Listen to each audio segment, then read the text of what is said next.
नमस्कार। आज हम कारतूस पहाड़ के विषय में जानेंगे, जो कि इनके राइटर हैं हबीब तनवीर। इनका जन्म 1923 में छत्तीसगढ़ के रायपुर में हुआ था और इनकी जो मृत्यु है वो 2009 में हुई। इन्होंने यहाँ पर कारतूस पहाड़ में एक जाबाज सिपाही है वजीर अली, उसके विषय में बताया है कि उसने अंग्रेज़ों के साथ किस तरह जो उसने कारनामे किए हैं जान पर बाजी लगा करके, तो उसे आज हम यहाँ देखते हैं। ये कारतूस पाठ है जिसमें पात्र हैं कर्नल, लेफ्टिनेंट, सिपाही और एक सवार। अवधि है केवल 5 मिनट और समय है 1799 का और ये समय रात्रि का है। स्थान जो है गोरखपुर के जंगल का है, जहाँ पर कर्नल कालीन के जो खेमे में अंदरूनी हिस्सा है उसका, जिसमें 2 अंग्रेज बैठे बातें कर रहे हैं। खेमे होता है एक डेरा डालना, जिसमें कर्नल कालीन और एक लेफ्टिनेंट इस डेरे के बाहर है, जो चांदनी छिटकी हुई है, थोड़ा उजाला है और अंदर डेरे में लैंप जल रहा है। तो वहाँ की ये जो घटना है गोरखपुर के जंगल की। पात्र आपने देखिए, ये 4 पात्र हैं इसमें, कर्नल, लेफ्टिनेंट, सिपाही और सवार। तो यहाँ जो कर्नल है, कर्नल का कहना है कि जंगल की ज़िंदगी बड़ी खतरनाक होती है। लेफ्टिनेंट, हफ्तों हो गए यहाँ खेमा डाले हुए, सिपाही भी तंग आ गए हैं। ये वजीर अली आदमी है या भूत, हाथी नहीं लगता। कर्नल, उसके अफसाने सुन के रॉबिन हुड के कारनामे याद आ जाते हैं। अंग्रेजों के खिलाफ उसके दिल में किस कदर नफरत है। कोई 5 महीने हुकूमत की होगी, मगर इस 5 महीने में वो अवध के दरबार को अंग्रेजी सरकार से बिल्कुल पाक कर देने में सफल हुआ। तो आप यहाँ देखिए कि कर्नल क्या कहता है कि जंगल की जो ज़िंदगी है वो बड़ी खतरनाक होती है। लेफ्टिनेंट क्या कहता है कि हफ्तों हो गए यहाँ पर डेरा डाले हुए, सिपाही भी तंग आ गए हैं। ये वजीर अली आदमी है या भूत, हाथी नहीं आता हमारे। कर्नल क्या कहता है फिर कि उसके जो अफसाने हैं, उसके जो कारनामे हैं, कहानियाँ हैं, वो कैसी हैं कि रॉबिन हुड के कारनामे याद आ जाते हैं। उसके जो अफसाने, रॉबिन हुड के कारनामे उसके देख करके रॉबिन हुड के कारनामे याद आ जाते हैं। कारनामे क्या होता है, ऐसे काम जो याद आ जाएं। तो रॉबिन हुड कौन है? रॉबिन हुड भी मतलब एक जाबाज सिपाही था, जो कि अंग्रेजों से लूटपाट करके और गरीबों की वो मदद करता था। तो अंग्रेजों के खिलाफ उसके दिल में किस कदर नफरत है, नफरत की, अंग्रेजों के खिलाफ जो नफरत है उसके विषय में यहाँ बताया गया है कि कोई 5 महीने उसने हुकूमत की थी, मगर इस 5 महीने में वो अवध के दरबार को अंग्रेजी असर से बिल्कुल मतलब अलग करने में सफल हुआ था। ये भी वजीर अली के बारे में कर्नल ने बताया।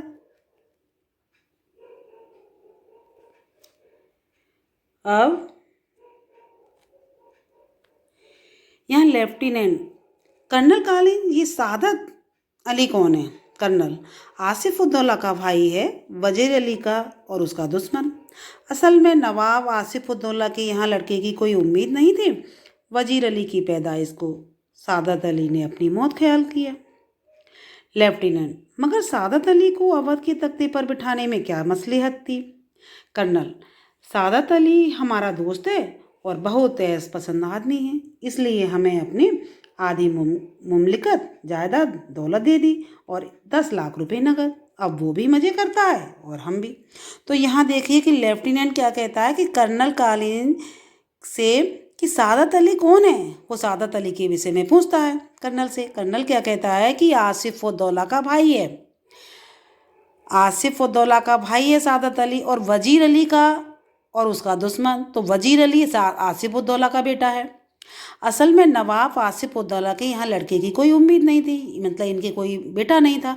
वजीर अली की जो पैदाइश, जो उसके बच्चा ये पैदा होता है वजीर अली, तो सादत अली ने अपनी इसको मौत ख्याल किया, मतलब कि अगर उसके कोई बेटा हो जाता है तो मेरी मौत निश्चित है।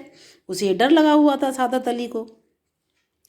लेफ्टिनेंट क्या कहता है कि मगर सादत अली को अवध के तख्त पर बिठाने में क्या मसलियत थी।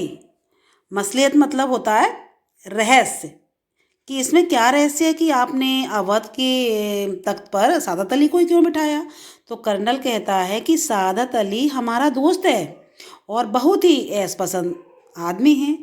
ऐश पसंद क्या होता है? भोग विलास पसंद करने वाला, ऐशो आराम वाला व्यक्ति। इसलिए हमें अपनी आधी मुमलिकत जायदाद उसने दे दी, आधी जो जायदाद थी उसमें से आधी जायदाद दे दी और 10 लाख रुपए नगद भी हमें दे दिए। अब वो भी मज़े में हैं और हम भी। ये उसने कर्नल ने लेफ्टिनेंट को बताया। अब इसमें लेफ्टिनेंट, सुना है ये वजीर अली अफगानिस्तान के बादशाह शाह जमां को हिंदुस्तान पर हमला करने की दावत दे रहा है। कर्नल, अफगानिस्तान को हमले की दावत सबसे पहले असल में टीपू सुल्तान ने दी, फिर वजीर अली ने भी उसे दिल्ली बुलाया और फिर शमसुद्दौला ने भी। लेफ्टिनेंट, कौन शमसुद्दौला? कर्नल, नवाब बंगाल का निस्बती रिश्ते भाई, बहुत ही खतरनाक आदमी है। लेफ्टिनेंट, इसका तो मतलब ये हुआ कि कंपनी के खिलाफ सारे हिंदुस्तान में एक लहर दौड़ गई है। अब देखिए, लेफ्टिनेंट कहता है कि सुना है ये वजीर अली अफगानिस्तान के बादशाह शाह जमां को हिंदुस्तान पर हमला करने की दावत दे रहा है, मतलब वो हिंदुस्तान पे उसको आक्रमण करने के लिए बुला रहा है बादशाह शाह जमां को, क्योंकि अंग्रेज़ों को यहाँ से खदेड़ना है। कर्नल कहता है कि अफगानिस्तान को हमले की दावत सबसे पहले तो असल में टीपू सुल्तान ने दी थी। पहले टीपू सुल्तान ने दी थी, फिर अफगानिस्तान के बादशाह शाह जमां को हिंदुस्तान में बुलाया जा रहा है, फिर वजीर अली ने भी उसे दिल्ली बुलाया और फिर शमसुद्दौला को भी, तीसरा ये शमसुद्दौला भी। अब देखिए कि लेफ्टिनेंट कहता है कौन शमसुद्दौला? कर्नल कहता है कि नवाब बंगाल का निस्बती ये रिश्ते में भाई लगता है और ये बहुत ही खतरनाक डेंजरस व्यक्ति है। लेफ्टिनेंट क्या कहता है कि इसका तो मतलब ये हुआ कि कंपनी के खिलाफ सारे हिंदुस्तान में एक लहर दौड़ गई है और अंग्रेज़ों को यहाँ से खदेड़ना चाहती है। जो ईस्ट इंडिया कंपनी है, अंग्रेजी सरकार, और इसके खिलाफ एक लहर दौड़ी हुई है और वे इसे यहाँ से खदेड़ना चाहते हैं। कर्नल, जी हाँ, और अगर ये कामयाब हो गई तो बक्सर और प्लासी के कारनामे धरे रह जाएंगे। ये कर्नल ने कहा कि जो भी वो कारनामे हुए थे वो सारे धरे के धरे रह जाएंगे और कंपनी जो कुछ लॉर्ड क्लाइव के हाथों हासिल कर चुकी थी, जो उसके नेतृत्व में जो भी कुछ हासिल किया था वो लॉर्ड वेल्जली के हाथों खो बैठेगी, ये कर्नल ने कहा। अब इसमें लेफ्टिनेंट क्या कहता है कि वजीर अली की आज़ादी बहुत ही खतरनाक है, हमें किसी न किसी तरह इस शख्स को गिरफ्तार कर ही लेना चाहिए। कर्नल, पूरी एक फौज लिए उसका पीछा कर रहा हूँ और बरसों से वो हमारी आंखों में धूल झोंक रहा है और इन्हीं जंगलों में घूम रहा है और हाथ नहीं आता। उसके साथ चंद जाबाज हैं, मुट्ठी भर आदमी, मगर ये दमखम। अब आप देखिए कि लेफ्टिनेंट का कहना है कि वजीर अली की जो आज़ादी है, वो इस तरह जो आज़ाद घूम रहा है, ये बहुत ही खतरनाक है हमारे लिए, हमें किसी न किसी तरह इसको शख्स व्यक्ति को गिरफ्तार कर लेना चाहिए, ये लेफ्टिनेंट ने कर्नल से कहा। कर्नल कहता है इसके उपलक्ष्य में कि पूरी एक फौज लिए उसका मैं पीछा कर रहा हूँ और बरसों से वो हमारी आंखों में धूल झोंक रहा है, मतलब हमें चकमा दे जाता है और इन्हीं जंगलों में घूम रहा है और हमारे फिर भी वो हाथ नहीं आता। उसके साथ चंद जावाज, मतलब थोड़े से ही जान की बाजी लगाने वाले व्यक्ति हैं। जाबाज मीन्स होता है जो जान पर बाजी लगा करके कारनामे, नए नए कारनामे दिखाए। थोड़े से हैं लेकिन मुट्ठी भर, मतलब थोड़े से, मुट्ठी भर थोड़े से, और मगर ये दमखम क्या होता है? जिसमें शक्ति और पराक्रम हो, लेकिन शक्ति और पराक्रम बहुत है, आदमी बहुत कम है। लेफ्टिनेंट, सुना है वजीर अली जाति तौर से भी बहुत बहादुर आदमी है। कर्नल, बहादुर ना होता तो यूं कंपनी के वकील को कत्ल कर देता। लेफ्टिनेंट, ये कत्ल का क्या किस्सा हुआ था कर्नल? अब आप यहाँ देखिए, लेफ्टिनेंट कहता है कि सुना है वजीर अली जाति तौर से भी मतलब बहुत ही बहादुर व्यक्ति है, मैंने इसके विषय में सुना है। कर्नल, बहादुर ना होता तो यूं कंपनी के वकील का कत्ल कैसे कर देता? उसने भी उसकी सहमति जाहिर की कि अगर वो बहादुर ना होता तो क्या कंपनी के वकील का कत्ल कर देता। लेफ्टिनेंट कहता है ये कत्ल का किस्सा क्या हुआ था कर्नल? उसे उसके विषय में नहीं पता, तो वो कर्नल से पूछता है कि कत्ल का ये क्या किस्सा है। तो कर्नल कहता है किस्सा क्या हुआ था, उसको उसके पद से हटाने के बाद हमने वजीर अली को बनारस पहुंचा दिया और 3 लाख रुपया सालाना वजीफा मुकर्रर कर दिया। जो वजीफा है मतलब उसकी जो परवरिश के लिए जो राशि दी जाती है उसे वजीफा कहते हैं। मुकर्रर कर देना मतलब तय कर दिया था। कुछ महीने के बाद गवर्नर जनरल ने उसे कोलकाता तलब किया, मतलब उसे वहाँ का तलब कर दिया। अब वजीर अली कंपनी के वकील के पास गया तो बनारस में रहता था और उसने शिकायत की कि गवर्नर जनरल उसे कलकत्ता में क्यों तलब करता है, वहाँ उसे वो क्यों याद किया जा रहा है। तो वकील ने शिकायत की, कोई परवाह नहीं की। जब परवाह नहीं की, देखिए कि जब परवाह नहीं की तो उल्टा उसे बुरा भला ही वजीर अली को सुना दिया। अब वजीर अली के तो दिल में यूं ही अंग्रेजों के खिलाफ नफरत कूट कूट कर भरी थी, जब ऑलरेडी अंग्रेजों के खिलाफ नफरत थी और उसने भी उल्टा उसे भला बुरा कह दिया, तो उसने खंजर से वकील का काम तमाम कर दिया, मतलब उसको मौत के घाट उतार दिया। अब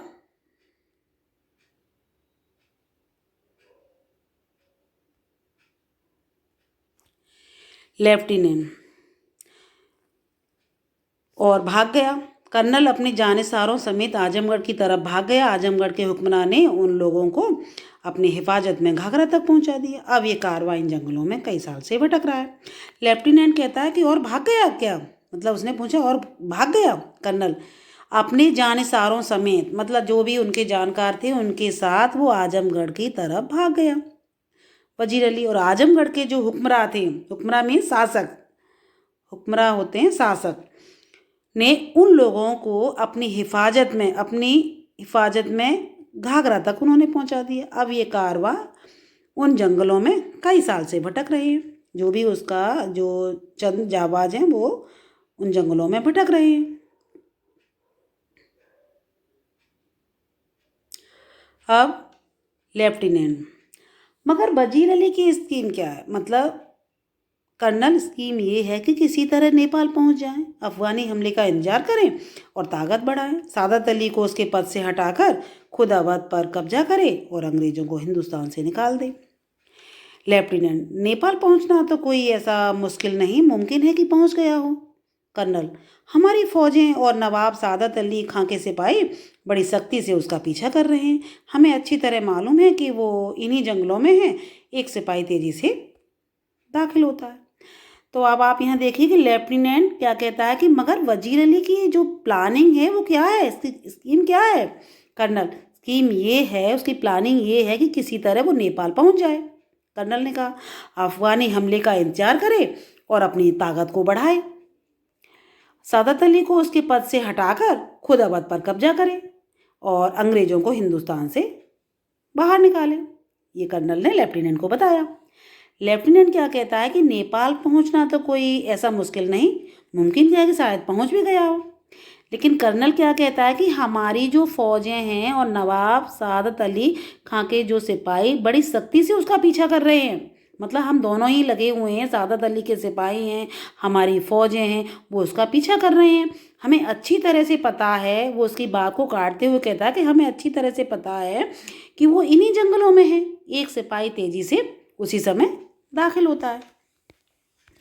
अब देखिए कर्नल उठकर, क्या बात है गोरा, दूर से गर्द उड़ती दिखाई दे रही है। गर्द मीन्स धूल, दूर से धूल उड़ती हुई दिखाई दे रही है। कर्नल, सिपाहियों से कह दो कि तैयार रहें। सिपाही सलाम करके चला जाता है। लेफ्टिनेंट, जो खिड़की से बाहर देखने में मशरूम था, मतलब एकटक उसे देख रहा था। गर्द तो ऐसी उड़ रही है, मतलब धूल तो ऐसे उड़ रही है जैसे कि पूरा काफिला चला आ रहा हो, मतलब ऐसा लग रहा है कि पूरा समूह चल के आ रहा हो। मुझे तो एक ही, लेकिन सवार एक ही नजर आ रहा है। अब आप देखिए कि कर्नल कहता है, उठकर क्या बात है। जब वो किसी की आवाज़ आती है तो गोरा उसी समय आता है और कहता है कि दूर से धूल उड़ती हुई दिखाई दे रही है। फिर कर्नल कहता है कि सिपाही से कह दो कि तैयार रहें सभी, मतलब कोई भी उन्हें डाउट हुआ, इस तरह का संदेह हुआ कि कहीं वजीर अली तो नहीं है या कोई हमारे ऊपर कोई आक्रमण करने तो नहीं आ रहा है। तो सिपाही सलाम करके चला जाता है और लेफ्टिनेंट क्या कहता है कि जो खिड़की से बाहर देखने में एकदम एक टकी लगा के देख रहा था, तो धूल तो ऐसे उड़ रही है कि जैसे कि पूरा काफिला चला आ रहा है, लेकिन वहाँ तो केवल एक सिपाही नजर आ रहा है। काफिला नहीं था, समूह नहीं था, और एक सिपाही नजर आ रहा था।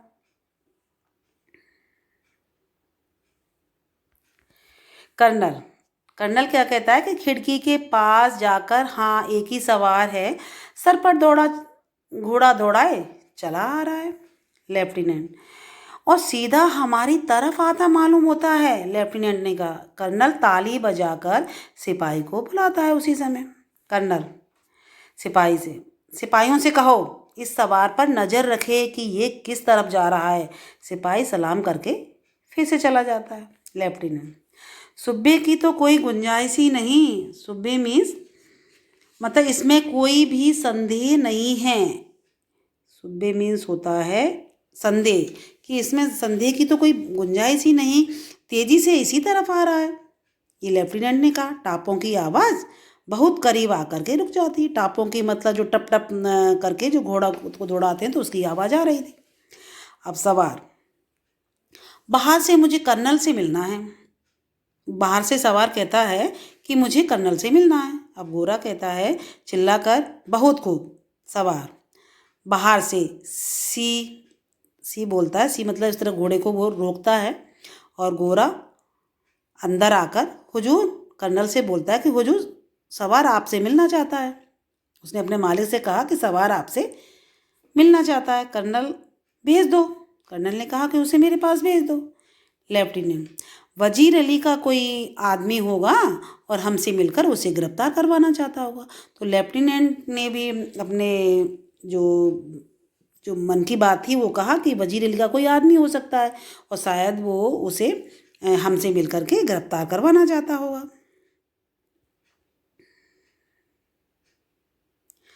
अब कर्नल कर्नल क्या कहता है, खामोश रहो। सवार सिपाही के साथ अंदर आ जाता है। कर्नल ने लेफ्टिनेंट को खामोश रहने के लिए बोला और सवार सिपाही के साथ अंदर आ जाता है। सवार आते ही पुकार उठता है, तन्हाई तन्हाई। आते ही कहता है तन्हाई तन्हाई, मतलब मुझे एकांत चाहिए, मुझे एकांत चाहिए, मैं एकांत में ही बात करूँगा आपसे। कर्नल कहता है कि साहब यहाँ कोई गैर आदमी नहीं है, आप राजे दिल कह दें, मतलब जो भी आपके दिल में कोई राज है तो वो आप कह दें, यहाँ पर कोई भी गैर आदमी नहीं है, सभी हमारे अपने आदमी हैं। अब सवार कहता है कि दीवार हमगोश दारद, इसका क्या मतलब है कि दीवारों के भी कान होते हैं। तन्हाई, इसलिए मुझे एकांत चाहिए। दीवार हमगोश दारद, दीवारों के भी कान होते हैं। तन्हाई, मुझे एकांत चाहिए। कर्नल लेफ्टिनेंट और सिपाही को इशारा करता है और दोनों बाहर चले जाते हैं। तो सिपाही और एक लेफ्टिनेंट था वो भी बाहर चले जाते हैं। जब कर्नल और सवार खेमे में तन्हा रह जाते हैं, अब ये दोनों अकेले हैं। वो जरा वक्के के साथ चारों तरफ देखता है। वो जरा मतलब चारों तरफ देखता है। थोड़े समय के बाद उसके बाद सवार कहता है, आपने इस मुकाम पर क्यों खेमा डाला है? कर्नल से पूछता है। कर्नल कहता है कंपनी का ऑर्डर है कि वजीर अली को गिरफ्तार किया जाए। सवार, लेकिन इतना लाभ लश्कर क्या मायने? लाभ लश्कर मतलब जो सेना का इतना बड़ा समूह है आपके पास और इतनी युद्ध सामग्री है। लाभ लश्कर मीन्स जो सेना का बहुत बड़ा समूह और ये युद्ध सामग्री, ये क्या मायने रखते हैं? कर्नल कहता है गिरफ्तारी में ये हमें मदद के लिए आवश्यक है। सवार कहता है कि वजीर अली की गिरफ्तारी बहुत मुश्किल है साहब। ये उसने कर्नल को सचेत कर रहा है कि उसकी जो वजीर अली की जो आप गिरफ्तार करना चाहते हो वो बहुत ही मुश्किल है साहब। कर्नल कहता है क्यों भाई? सवार, वो एक जाबाज सिपाही है। मतलब उसने कहा कि वो एक जाबाज सिपाही है और जान की बाजी लगाने वाला व्यक्ति है। वो कुछ भी कारनामे करके दिखा सकता है। कर्नल, मैंने भी यह सुन रखा है। आप क्या चाहते हो लेकिन? सवार कहता है चंद कारतूस, मतलब मुझे तो थोड़े से कारतूस चाहिए। कारतूस क्या होता है? जो पीतल की एक नली टाइप की होती है जिसमें बारूद भरी होती है, गोली भी कह सकते हैं उसे। बारूद भरा होता है और वो उसमें बंदूक में डाल के चलाई जाती है, एक हथियार के अंदर डाल के। तो ये पीतल की बनी हुई होती है कारतूस। कर्नल कर्नल कहता है किस लिए? आपको कारतूस किस लिए चाहिए? सवार कहता है कि वजीर अली को मुझे गिरफ्तार करना है। कर्नल कहता है ये लो 10 कारतूस। वो कर्नल वजीर अली सिपाही वो सवार को 10 कारतूस दे देता है। अब देखिए यहाँ पर कर्नल 10 कारतूस वजीर अली को दे रहा है और यहाँ पर ये पीछे खड़े हुए हैं और ये 10 कारतूस उसने वजीर अली को सवार को दे दिए। अब सवार क्या कहता है कि मुस्कुराते हुए उसका वो शुक्रिया अदा करता है कि धन्यवाद। कर्नल, आपका नाम? कर्नल फिर उससे पूछता है कि आपका नाम क्या है? सवार कहता है कि मेरा नाम वजीर अली है। आपने मुझे कारतूस दिए इसलिए आपकी जान बख्शता हूँ, मतलब इसलिए मैं आपको छोड़ रहा हूँ। ये कहकर बाहर चला जाता है सवार। टापों का शोर सुनाई देता है। कर्नल एक सन्नाटे में है और हक्का बक्का खड़ा है। अब ये देखिए कि जिसको वो पकड़ना चाहते हैं और इतने समय से वो उन्होंने जंगल में खेमा डाला हुआ है, डेरा डाला हुआ है, एक बड़ा तंबू डाला हुआ है और उसमें इतने सारे जो सेना का बड़ा समूह है उसे पकड़ने के लिए युद्ध सामग्री रखी हुई है, लेकिन फिर भी उसके पास आकर के वजीर अली 10 कारतूस ले जाता है। फिर लेफ्टिनेंट वो आश्चर्यचकित हो जाता है कि ये मेरे साथ क्या हुआ। तो लेफ्टिनेंट अंदर आता है उसी समय। लेफ्टिनेंट कहता है कि कौन था, उसके विषय में वो पूछता है। कर्नल कहता है दबी जवान से, अपने आप से ही कहता है, वो कुछ कहने लायक भी नहीं रहा क्योंकि उसके सामने इस तरह वजीर अली आकर के 10 कारतूस ले जाता है। तो वो दबी जवान से ही अपने आप से कहता है एक जाबाज सिपाही। मतलब आप ये देखिए कि एक शत्रु, एक दुश्मन के लिए उसे जाबाज बताना ये एक बहुत बड़ी बात है क्योंकि उसमें एक ये क्वालिटी थी। वो जान पर खेल करके जान की बाजी लगाने वाला व्यक्ति था जो अंग्रेज़ों के हाथ भी नहीं आया और उसके प्रति उन्होंने खदेड़ने की भी काफ़ी कोशिश की, बहुत सारे कारनामे दिखाए। तो यहाँ आपने इस पाठ को सुना और ये आपको समझ में आ गया होगा। धन्यवाद।